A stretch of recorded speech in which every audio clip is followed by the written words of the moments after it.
Welcome back, beer tubers. Today we're taking a look at a beer from Evil Twin, and this is Imperial Biscotti Break bourbon barrel aged edition of it. 11.5%. Thanks to Wes for sending this out my way. So this is actually brewed at Westbrook Brewing in South Carolina, and I believe I've not reviewed the regular version, but it's an awesome beer. It's big on kind of replicating Biscotti, so a lot of vanilla, chocolate, like a graham cracker kind of sweetness to it. Very cool beer. So anxious to see if the barrel aged version is as good as that, or the same, or worse, because it's one of those beers where I kind of feel like the barrel might not necessarily be an improvement for the beer. So I got it poured out. It's a very, very dark stout.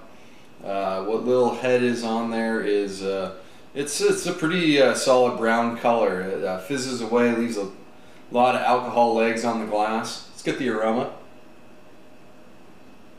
Yeah, first thing I notice is vanilla. Definitely vanilla. Probably vanilla coming from the vanilla they add to the base beer plus the barrel. Definitely some heat to it, some alcohol notes, but pleasant, bourbony, you know, intense booziness, if you will, in a really good way. A lot of milk chocolate, dark chocolate coming through.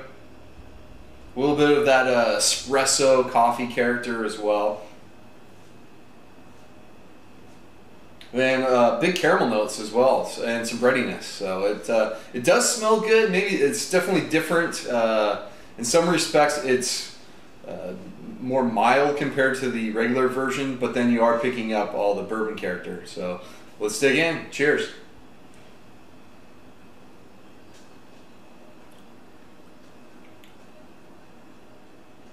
Yeah, it's very smooth.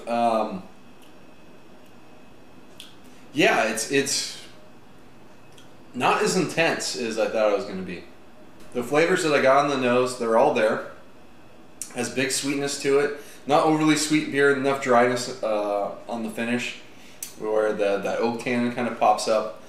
Big vanilla, but not overly done. It's not like a Bourbon County vanilla or what are the other big vanilla beers out there right now that name's escaping. They're not super intense. Vanilla Eclipse, that's the other one that's huge.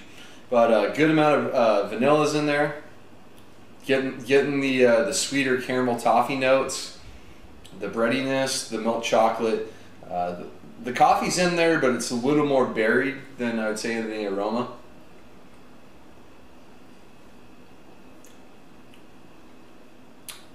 You do get some, I think the coffee shows up though most on the finish, when you get a little bit of an earthiness from that character, from the coffee, just really kind of helping out with the oak on the finish.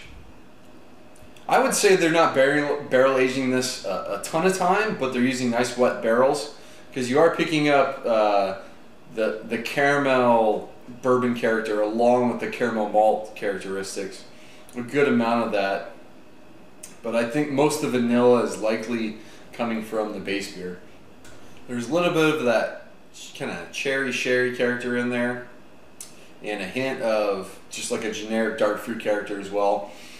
And that works well. So the beer has some really nice complexity. It doesn't have that big wow factor I think the regular version has, where it's intense. But I would say the regular version is much sweeter, more of a dessert type of beer. And while this is still has that element, it's actually more drinkable, even though it has a little bit more alcohol, or a good amount more alcohol character than the regular version as well.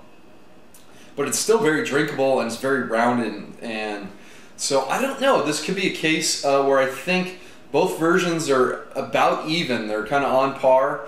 I wish I had a regular version to do side by side with, to give tasting notes on that, but I would say they're about on par, just kind of right in that A excellent level. I think they're both excellent beers in different ways. It depends on kind of what you're looking for. If you want a little less sweeter but more bourbon, you know, with the bourbon character, this is a good way to go. And I'm sure this beer is a lot more expensive though too. But the regular version is a little is much more sweet, more vanilla dominating, and but less dry and less drinkable. So That's Evil Twins Imperial Biscotti Break that's been aged in bourbon barrels. Thanks again, Wes, for setting it out. It's going to wrap this review up. Until next time, please comment and subscribe. Cheers.